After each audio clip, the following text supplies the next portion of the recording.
আসসালামু আলাইকুম রহমতুল্লাহি ওয়া বারাকাতুহু। আলহামদুলিল্লাহি রাব্বিল আলামিন ওয়াসসালাতু ওয়াসসালামু আলা রাসূলিল আমিন। আম্মা বাদ। প্রিয় ভাই ও বোনেরা, আমরা ধারাবাহিকভাবে হজ উমরার সফরে বিভিন্ন বিষয় জেনে আসতেছি।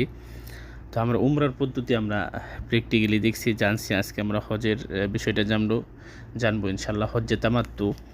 হজ্জে তামাত্তুটা আমাদের বাংলাদেশ থেকে যারা আসে সবাই হজ্জে তামাত্তু করে। তো হজ্জে তামাত্তুর যখন আমরা নিয়ত করব ৮ তারিখে মিনায় যখন হাজিরা যাবে, তখন তারা ইহরাম পরিধান করার পূর্বেই পরিষ্কার পরিচ্ছন্নতা হয়ে নেবে। যেমন নখ কাটা, চুল কাটা, নাভির নিচে চুল কাটা, তারপরে মুছ কাটা, প্রয়োজনীয় যে জিনিসগুলো সেগুলো পরিষ্কার পরিচ্ছন্ন হয়ে গোসল করে তারপরে তারা ইহরাম পরবে এবং হজ্জে নিয়ত করবে লাব্বাইক হাজ্জান এই বলে ৮ তারিখে নিয়ত করবে। তবে বাংলাদেশি বা অন্যান্য হাজিদেরকে সুবিধার্থে ৭ তারিখ রাত্রেই মিনা প্রান্তরে তারা নিয়ে যায়। তো ইহরামের কাপড় পরার পরে কিছু বিষয় আছে যেগুলো আমাদের করা যাবে না, যেমন মাথার চুল কাটা যাবে না, তারপরে নখ কাটা যাবে না, তারপরে মাথা ঢাকা যাবে না, সেলাইযুক্ত কাপড় কোনো কিছু, লুঙ্গি পায়জামা এগুলো কোনো কিছু পরা যাবে না। তারপরে আপনার পুরুষের মাথা ঢাকা যাবে না, সুগন্ধি ব্যবহার করা যাবে না, আতর ব্যবহার করা যাবে না, কোনো কিছু স্বীকার করা যাবে না। বিবাহের জন্য কাউকে প্রস্তাব দেওয়া বা বিবাহের আক্ত সম্পাদন করা এগুলো যাবে না। যদি স্ত্রীর সাথে থাকে, স্ত্রীর সাথে মানে উত্তেজনার সাথে কখনো আলিঙ্গন করা যাবে না বা স্ত্রীর সাথে মিলিত হওয়া যাবে না। ইহরামের কাপড় পরিধান করার পরে এই বিষয়গুলো কখনোই করা যাবে না। দ্বিতীয় বিষয় হলো যে ইহরাম যখন আমরা নিয়ত করব হজের নিয়ত করার পরেই আমাদেরকে লাব্বাইক আল্লাহুম্মা লাব্বাইক লাব্বাইক লা শারীকা লাক লাব্বাইক ইন্নাল হামদা ওয়ান নি'মাতা লাকা ওয়াল মুলক লা শারীকা লাক, এই তালবিয়াটা একদম 10 তারিখ জামারাতে পাথর মারার আগ পর্যন্ত আমাদের পড়তে হবে, যেন আমরা বেশি বেশি এটা পড়ি। আর আমরা ৮ তারিখে মিনাতে অবস্থান করে জোহরের সময় জোহরের সলাত, আসরের সময় আসরের সলাত, মাগরিব, এশা, ফজর এগুলোর যথাসময়ে সলাত আদায় করব। তবে আমরা কসর করব, কখনো জমা করব না।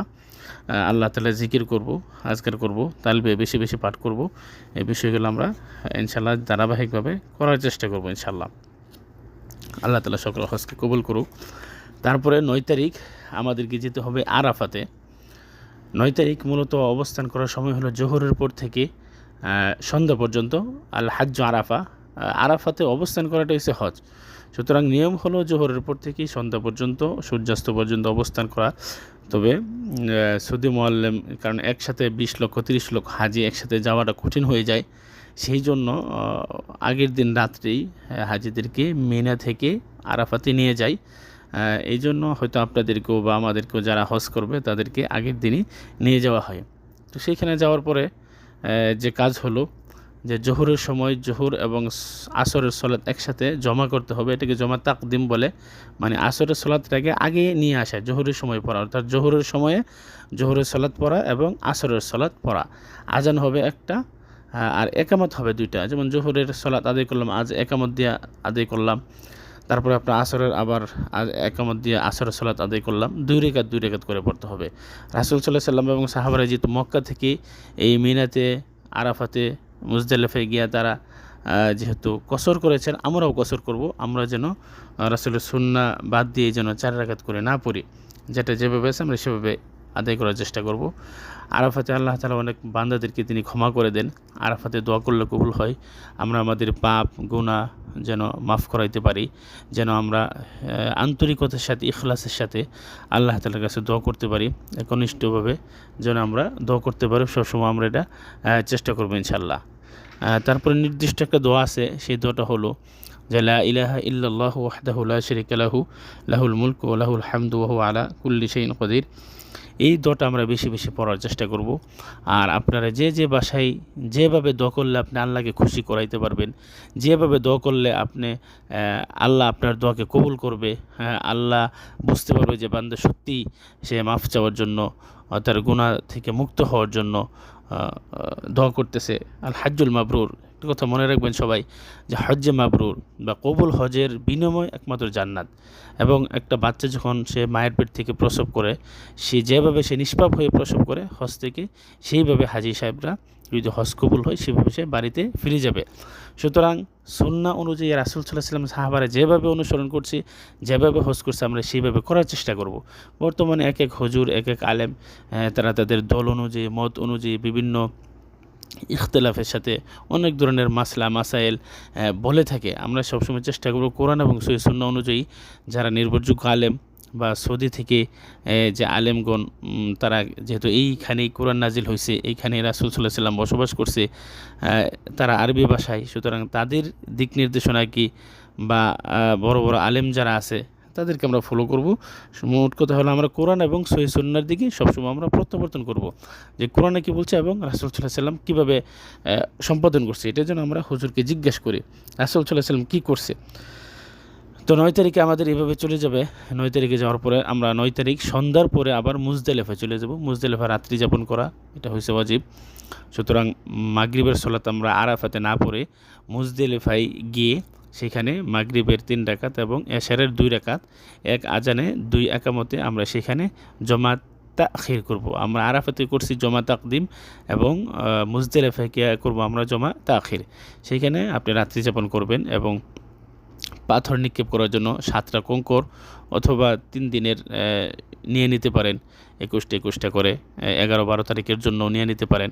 সেখান থেকে সংগ্রহ করে রাত্রি যাপন করে ফজরের পরে, মূলত ফজরের পরে অবস্থান করতে হয় সূর্য ওঠার আগ পর্যন্ত। কিন্তু অনেক হাজিরা যারা দুর্বল থাকে তাদেরকে অবশ্য ফজর আগ মুহূর্তে বা ফজরের পরে যদি চলে যেতে চায় পারবে, যারা দুর্বল।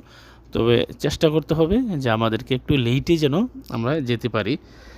তারপরে 10 তারিখ আমরা ফজরের সালাত আদায় করার পরে এখানে কিছু অবস্থান করে তারপরে আমরা চলে যাব মিনাতে।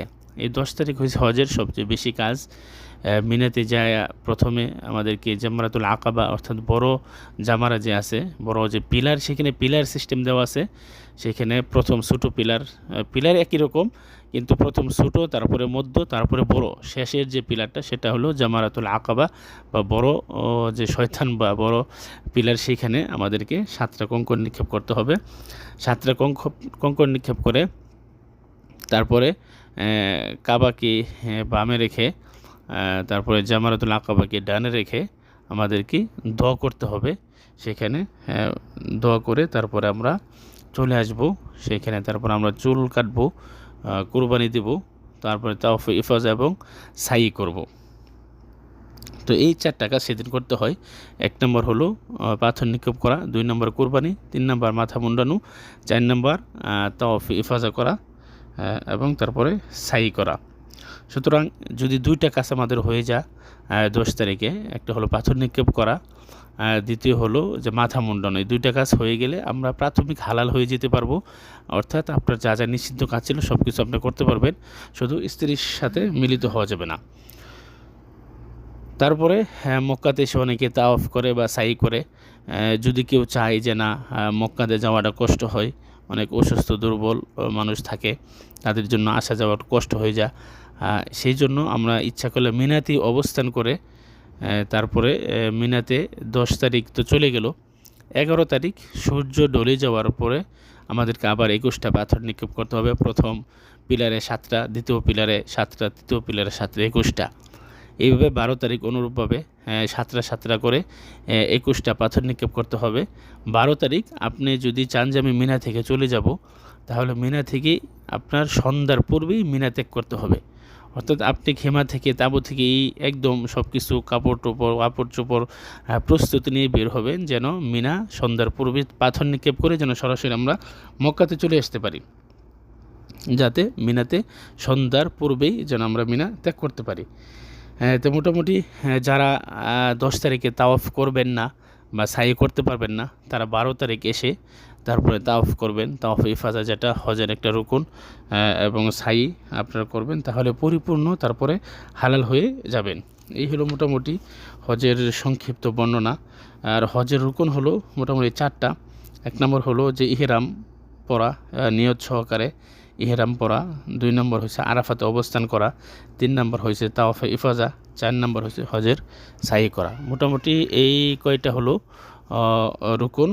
তারপরে ওয়াজিব হলো যেমন মিকাত থেকে ইহরাম বাঁধা, সূর্যাস্ত পর্যন্ত আরাফায় অবস্থান করা, শুধু একটু অল্প সময় অবস্থান করলে হবে না, সূর্যাস্ত পর্যন্ত অপেক্ষা করতে হবে। তারপরে হলো মুজদালিফায় রাত্রি যাপন করা, 11-12 তারিখ রাত্রি যাপন করা মিনায়, জামারা সমূহতে পাথর নিক্ষেপ করা।